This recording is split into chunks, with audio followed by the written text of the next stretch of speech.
नमस्कार साथियों, Kota online classes में आपका स्वागत है। मित्रों, एक बहुत बढ़िया टॉपिक है और आपको बहुत अच्छा समझ में आएगा। आप निश्चित रूप से चैनल से जुड़िएगा।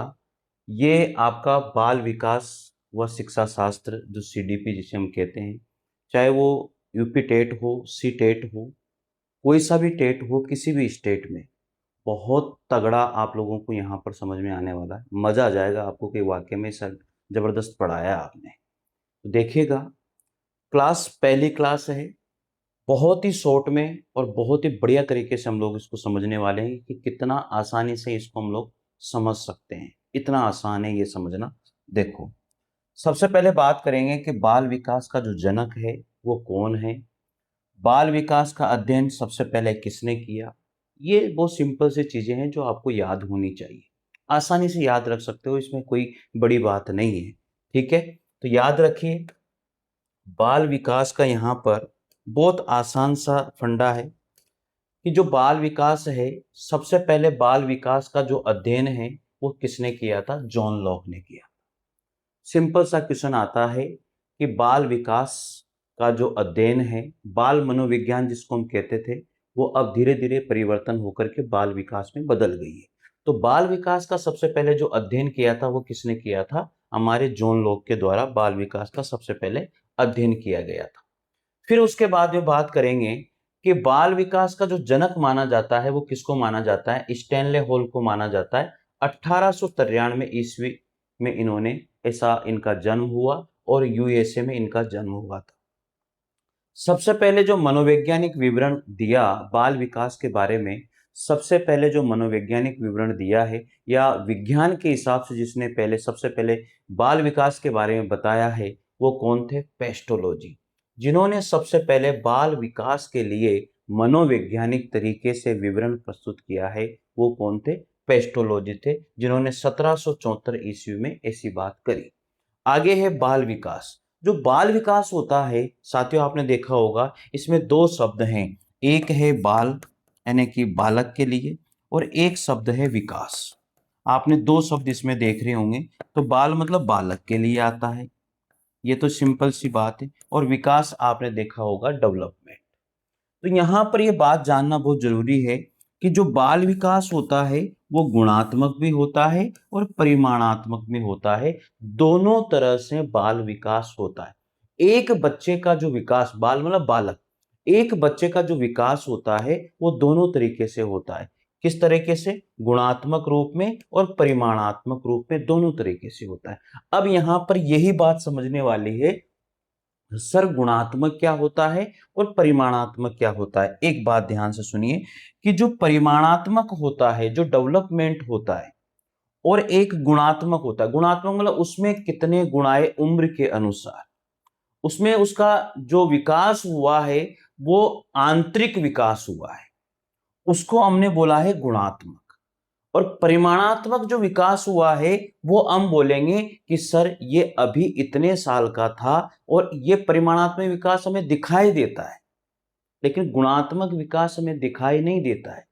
जब बच्चा शैशव अवस्था में था तो बोलता नहीं था, आ आई ऐसे करता था, लेकिन धीरे धीरे उसमें परिवर्तन हुआ, तो वो हो गया हमारा यहाँ पर परिमाणात्मक विकास। इस तरह से इसको समझना है। कहने का मतलब ये हुआ कि जो गुणात्मक विकास है वो हमें दिखाई नहीं देता, और परिमाणात्मक विकास जो ओवरऑल होता है वो यहाँ पर हमें दिखाई देता है। सिंपल सी बात है। आगे फिर यहाँ पर बात करेंगे अगले कड़ी में। देखो, अगली कड़ी में आता है, ये हमारी बुक होती है हिंदी सामान्य व्याकरण, हमने निकाली हुई है, अगर आपको लेना, हैंड रिटन है पूरी। और शिक्षा मनोविज्ञान भी है। ये शिक्षा मनोविज्ञान आप लोग देख सकते हैं, रीट के लिए, सी टेट के लिए और यूपी टेट के लिए शिक्षा मनोविज्ञान की भी बुक है अच्छी खासी। अब आगे बात करते हैं, बाल विकास की एक बहुत अच्छी डेफिनेशन यहाँ पर दी है कि जो बाल विकास है, ये यहीं से क्लियर हो जाएगा आपका पूरा बाल विकास। देख, जो बाल विकास में क्या होता है, गर्भावस्था से लेकर के किशोर अवस्था तक होने वाले, गर्भावस्था से लेकर के किशोर अवस्था तक होने वाले जो परिमाणात्मक व गुणात्मक परिवर्तनों के स्वरूप तथा इनके फलस्वरूप व्यवहार और व्यक्तित्व में आने वाले परिवर्तनों का उस व्यक्ति विशेष की परिस्थितियों के संदर्भ में अध्ययन किया है। वो सिंपल सी डेफिनेशन है और यहां से आपको बाल विकास समझ में आ जाएगा।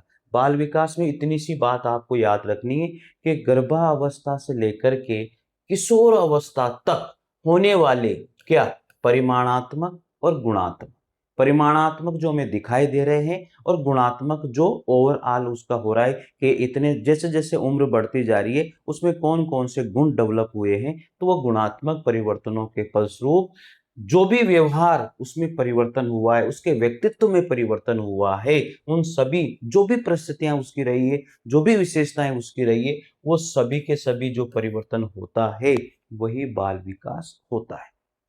आगे हम लोग इसकी डेफिनेशन की बात करते हैं तो जो क्रो एंड क्रो है वो क्या कहते हैं कि बाल मनोविज्ञान व वैज्ञानिक अध्ययन होता है। देखो जो बाल मनोविज्ञान है उसी को अब हम लोग बाल विकास कहते हैं। जो बाल मनोविज्ञान व वैज्ञानिक अध्ययन होता है जिसमें विकास का अध्ययन गर्भ काल के प्रारंभ से किशोर अवस्था तक की प्रारंभिक अवस्था तक होता है। क्रो एंड क्रो ने क्या बताया कि जो बाल मनोविज्ञान व वैज्ञानिक अध्ययन है जो हम लोग क्या करते हैं गर्भ काल से लेकर के किशोर अवस्था तक की प्रारंभिक अवस्था तक जो अध्ययन करते हैं उसी को ये क्रो एंड क्रो बाल मनोविज्ञान के रूप में जो है बाल विकास के रूप में मानते हैं। कौन? Crow and crow. इसके बाद में बर्ग क्या कहते हैं? बाल विकास मनोविज्ञान की एक शाखा है। बिल्कुल सही बात है कि बाल विकास मनोविज्ञान की क्या है? एक शाखा है जिसमें व्यक्ति की जन्म पूर्व अवस्था यानी कि गर्भ काल से जन्म पूर्व अवस्था से ही परिपक्व अवस्था तक होने वाले सभी परिवर्तनों का अध्ययन किया जाता है। किशोर अवस्था तक, उसकी प्रारंभिक अवस्था तक जितना भी होता है उसमें डेवलपमेंट होता है, ग्रोथ होती है, सब कुछ जिसका अध्ययन हम लोग करते हैं वही बाल विकास मनोविज्ञान कहलाता है। ऐसा कहने वाले क्रोर और बर्क दोनों की एक जैसी परिभाषा है लगभग, बस शब्दों का ही अंतर है। ठीक है, यहां तक कोई दिक्कत नहीं होनी चाहिए मेरे हिसाब से। फिर आगे इन्होंने क्या कहा है कि जो बाल विकास की जो प्रकृति है वो वैज्ञानिक है। यहां पर बाल विकास की प्रकृति वैज्ञानिक कहने के पीछे एक ही रीजन है। आप खुद देखिए कि जो बाल विकास है सबसे पहले वही बाल्यावस्था, शैशवावस्था, शैशवावस्था, बाल्यावस्था, फिर किशोर अवस्था, प्रौढ़ावस्था, इस तरह से क्रम से जिसका अध्ययन हम लोग कर रहे हैं। इसलिए कहा जाता है कि जो बाल विकास की प्रकृति है वो एक वैज्ञानिक प्रकृति मानी जाती है। बहुत सिंपल सी बात यहाँ पर हम लोग समझ सकते हैं कि बाल विकास की जो प्रकृति वो कैसी है? वैज्ञानिक प्रकृति रही है। हो जाएगा याद। अब यहां पर अगली बात करेंगे, वृद्धि और विकास की संकल्पना क्या क्या है। वृद्धि और विकास के बारे में हम लोग जानकारी प्राप्त कर लेते हैं। वृद्धि और विकास, वृद्धि और विकास के बारे में बहुत अच्छी बातें मैंने आपको यहां पर बताई है और बहुत सिंपल तरीके से समझा दी है। आपको समस्या ही नहीं आएगी 1% भी। देखना आपको अभिवृद्धि क्या होती है? जो ग्रोथ होती है, अभिवृद्धि यानी कि ग्रोथ जो होती है जो हमें नजर आती है किसी भी बच्चे के शरीर में, जो हमें नजर आ रही है वो अभिवृद्धि है। बस सिंपल सी बात है, अब सोच लो। ये परिमाणात्मक, मात्रात्मक, संरचनात्मक परिवर्तन होता है। ये परिमाणात्मक, मात्रात्मक, संरचनात्मक परिवर्तन होता है। परिमाणात्मक बोलो या मात्रात्मक बोलो, बात एक ही है। कहने का मतलब यह है कि जो उसके ओवरऑल डेवलपमेंट में, जो में उसके ग्रोथ में नजर आ रहा है वो सारी की सारी अभिवृद्धि कहलाए। अभिवृद्धि हमें नजर आती है। आज मान लीजिए कि एक बच्चा शैशव अवस्था में है, जैसे जैसे वो बड़ा होगा, बाल्य अवस्था में आएगा तो हमें उसके अंगों में, उसके सभी चीजों में हमें वो वृद्धि जो है नजर आएगी। तो ये होती है अभिवृद्धि। फिर कहा है कि वृद्धि में जो है शारीरिक परिवर्तन एक निश्चित उम्र तक होता है। बिल्कुल सही बात है कि जो शारीरिक परिवर्तन होता है वो किशोर अवस्था तक आ करके वो क्या हो जाता है? रुक जाता है। आपने देखा होगा ये किशोर अवस्था जैसे समाप्त होने वाली होती है तब तक वहां पर सारी परिवर्तन सारे कंप्लीट हो जाते हैं। तो ये अभिवृद्धि होती है। लेकिन जो विकास है वो जन्म काल यानी कि जन्म से लेकर के यानी कि वहां से गर्भावस्था से लेकर के आप उसको मानिए उम्र भर तक चलता है, अंत तक चलता है, वो विकास होता है। ठीक है, तो यहां पर मैंने आपको बताया है कि विकास जो है एक सतत प्रक्रिया है जो जन्म से लेकर के जीवन पर्यंत चलने वाली प्रक्रिया मानी जाती है, जो हमें डेवलप उसके अंदर आंतरिक होती है। विकास क्या होता है? एक आंतरिक होता है।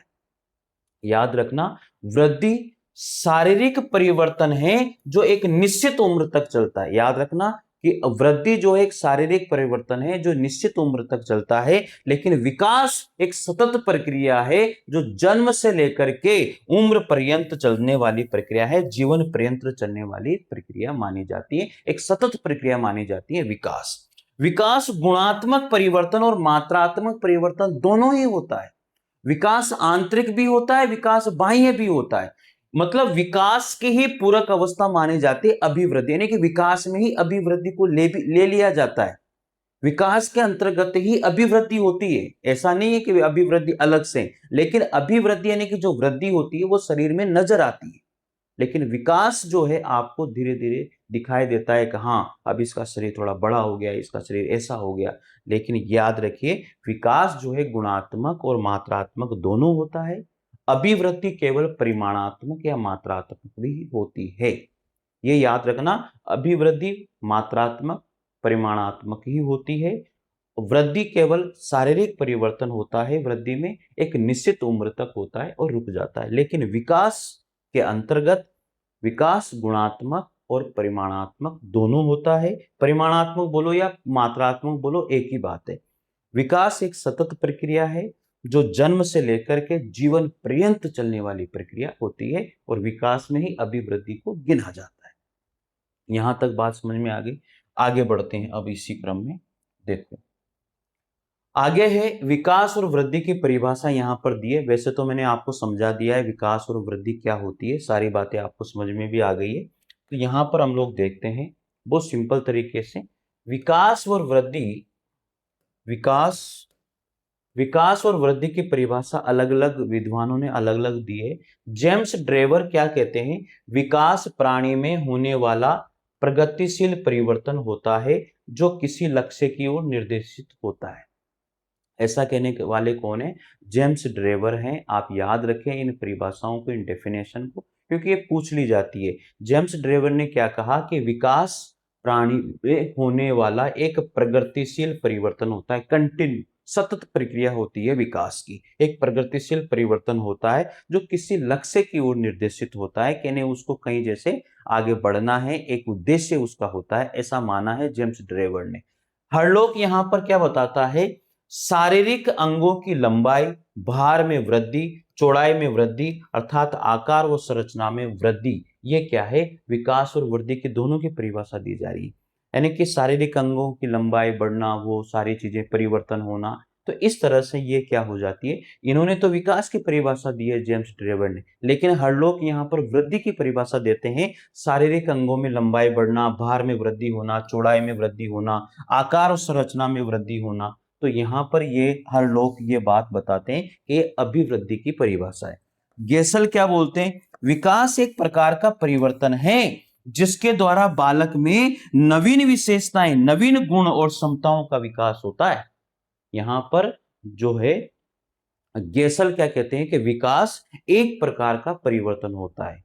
अब एक प्रकार का परिवर्तन तो है क्योंकि बालक में बहुत सारे परिवर्तन देखने को मिलते हैं। आंतरिक परिवर्तन, बाह्य परिवर्तन, गुणात्मक परिवर्तन, मात्रात्मक परिवर्तन, ये सभी परिवर्तन कहां देखने को मिलते हैं? विकास के अंतर्गत देखने को मिलते हैं। तो याद रखिएगा, बालक में नवीन विशेषताएं जन्म लेती है, बालक में नवीन गुण जन्म लेते हैं। ये सब किसमें? ये विकास में है, ये वृद्धि में नहीं है, अभिवृद्धि में नहीं है। वृद्धि मतलब ग्रोथ जो नजर आती है, विकास नजर नहीं आता है।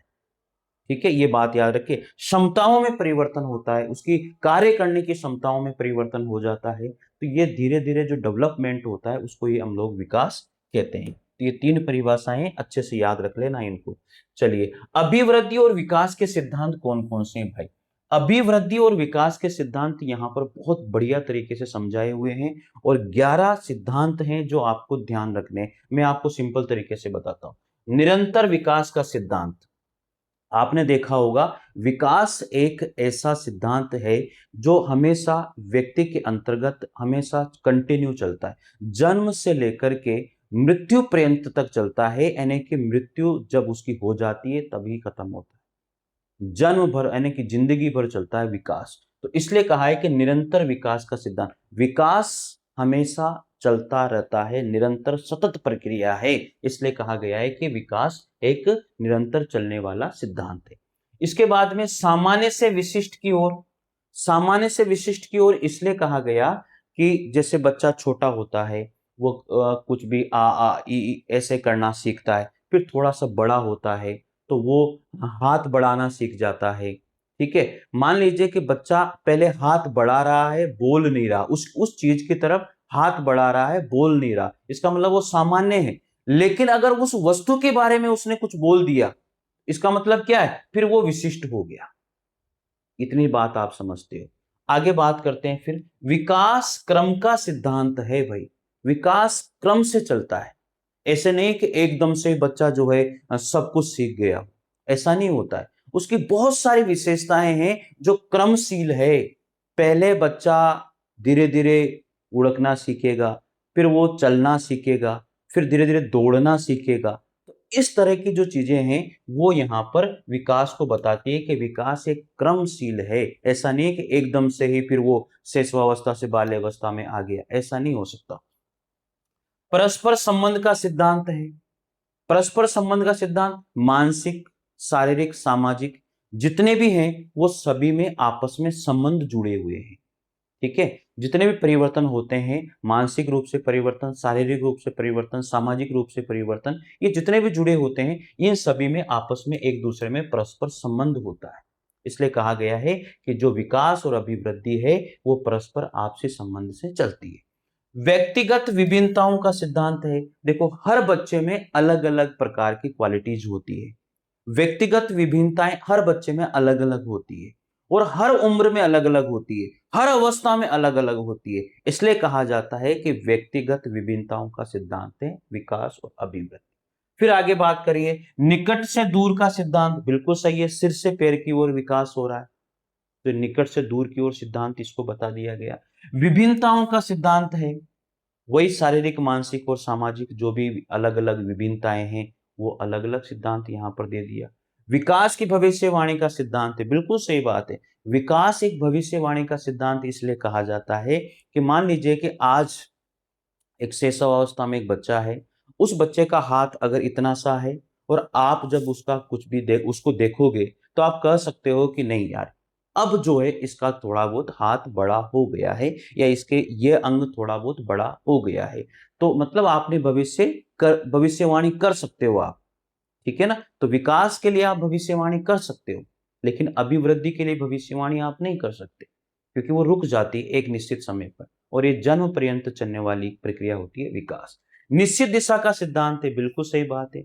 विकास एक निश्चित क्रम में चलता है और सतत चलता है, इसलिए कहा गया है कि विकास जो है निकट से दूर की ओर चलने वाला सिद्धांत है। स्वाभाविक क्रियाओं का सिद्धांत है, बच्चे के अंदर स्वाभाविक रूप से सामाजिक, मानसिक और शारीरिक क्रियाएं जो है वो धीरे धीरे परिवर्तनशील होती है, परिवर्तन होता रहता है।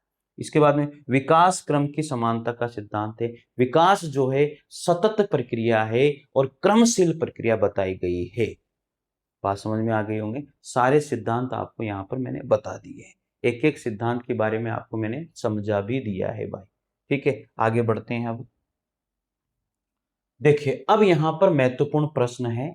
अभी तक मैंने जो पढ़ाया है उससे संबंधित सारे प्रश्न हैं, आप लोगों को एक एक प्रश्न का आंसर देना है।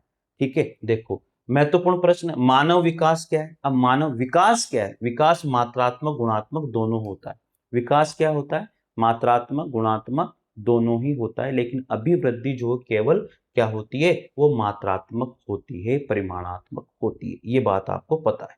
आगे, बाल अध्ययन का पिता यहां पर किसको माना जाता है, सबसे पहले बाल अध्ययन यानी कि सबसे पहले किसने किया था, जॉन लॉक ने, स्टैनले हॉल ने, क्रोएन क्रो ने, किसने किया था, स्टैनले हॉल ने या क्रोएन क्रो ने। इस क्वेश्चन का आंसर आप दोगे मुझे कमेंट में, ये इसका आंसर मैं आपको नहीं बता रहा हूं। बाल विकास क्या है, यानी कि चाइल्ड डेवलपमेंट से यहां पर क्या मतलब है, व्यवहार में परिवर्तन, बालक के गुणों में परिवर्तन, बालक के गुणों और परिमाण दोनों में परिवर्तन, बालक का परिमाणात्मक परिवर्तन। तो बाल विकास दोनों ही होता है। बाल विकास में दोनों ही चीजें होती है भाई। बाल विकास में बालक के गुणों और परिमाण दोनों में परिवर्तन होता है, ये बाल विकास। ठीक है, आगे बात करते हैं बच्चों के विकास का सिरस्थ सिद्धांत के अनुसार सत्य यहां पर क्या है। बच्चों के विकास में विकास पैर से सिर की ओर होता है, ये तो गलत है। विकास मध्य भाग से, ये भी गलत है। विकास सिर से पैर की ओर होता है। विकास हमेशा सिर से निकट से दूर की ओर का सिद्धांत यहां पर चलता है। चलिए अगला प्रश्न आता है, एक बच्चे की वृद्धि और विकास अध्ययन की सर्वाधिक अच्छी विधि यहां पर किसको माना जाता है। ये सारे प्रश्न आए हुए हैं। एक बच्चे की वृद्धि और विकास के अध्ययन की सर्वाधिक अच्छी विधि किसको माना जाता है। तुलनात्मक विकासीय मनोविश्लेषणात्मक सांख्यिकी, तो यहां पर किसको माना जाता है, विकासीय विधि को सर्वाधिक अच्छी माना जाता है। विकास का अर्थ क्या होता है, अब विकास का अर्थ अब आपको समझ में आ गया होगा कि विकास का अर्थ होता क्या है। परिवर्तनों की उत्तरोत्तर श्रृंखला, अभिप्रेरणा के फलस्वरूप होने वाले परिवर्तनों की उत्तरोत्तर श्रृंखला, अभिप्रेरणा और अनुभव के फलस्वरूप होने वाले परिवर्तनों की उत्तरोत्तर श्रृंखला। तो यहां पर तीसरा ऑप्शन इसका राइट हो जाएगा। चलिए, विकास के संबंध में कौन सा कथन सत्य नहीं है, ये नहीं पूछ रहा है। विकास की प्रत्येक अवस्था में अपने खतरे होते हैं, बिल्कुल सही बात है, ये तो सत्य ही। विकास उकसाने या बढ़ावा देने से नहीं होता, तो ये तो विकास उकसाने और बढ़ावा देने से थोड़ी होता है। विकास सांस्कृतिक परिवर्तनों से प्रभावित होता है, बिल्कुल सही है। विकास की प्रत्येक अवस्था की अपनी विशेषताएं होती है, ये तो सारे सही है। तो बी ऑप्शन यहां पर राइट हो जाएगा। ठीक है, चलिए आगे बढ़ते हैं। अब अगला प्रश्न है, मानव विकास कुछ विशेष सिद्धांतों पर आधारित है, कौन सा मानव विकास का सिद्धांत इनमें से नहीं है। अभी अभी हमने बहुत सारे सिद्धांत पढ़े हैं, 11-12 सिद्धांत। तो सामान्य से विशिष्ट की ओर का सिद्धांत ये भी सही है, निरंतरता का सिद्धांत ये भी सही है, अनुक्रमिकता का सिद्धांत ये भी सही है, और यहाँ पर अनुक्रमिकता का सिद्धांत भी सही है, लेकिन ये अभी हमने पढ़ा ही नहीं है, तो इसका मतलब फोर्थ ऑप्शन इसका राइट हो जाएगा। चलिए आगे बढ़ते हैं। बाल विकास का सबसे पहले मनोवैज्ञानिक अध्ययन किसके द्वारा किया गया था। तो बाल विकास का सबसे पहले मनोवैज्ञानिक अध्ययन किसने किया था, पेस्टोलॉजी के द्वारा किया गया था। तो ये बिल्कुल 100% राइट है। 10वां प्रश्न है, बाल विकास की प्रकृति कैसी है। अभी हमने पढ़ा है कि बाल विकास की प्रकृति कैसी है, प्राकृतिक है, वैज्ञानिक है, अवैज्ञानिक है, निश्चित है। तो जो बाल विकास है उसकी प्रकृति कैसी है, वैज्ञानिक प्रकृति रही है। तो साथियों, जो चीज हमने पढ़ी है, वृद्धि और विकास के बारे में हमने पूरी जानकारी प्राप्त करी, बाल विकास के बारे में हमने पूरी जानकारी प्राप्त करी, और एक क्वेश्चन मैंने आपसे पूछा भी है, तो प्लीज आप लोग जरूर बताइएगा उस क्वेश्चन का आंसर क्या है, और कैसा लगा आपको। एक शॉर्ट टॉपिक के रूप में इस तरह से हम लोग डेली क्लास लेके आएंगे, तो निश्चित रूप से कमेंट कीजिएगा। मिलते हैं साथियों, जय हिंद जय भारत, थैंक यू। और चैनल से जरूर जुड़िएगा, चैनल को जरूर सब्सक्राइब कीजिएगा। Thank you.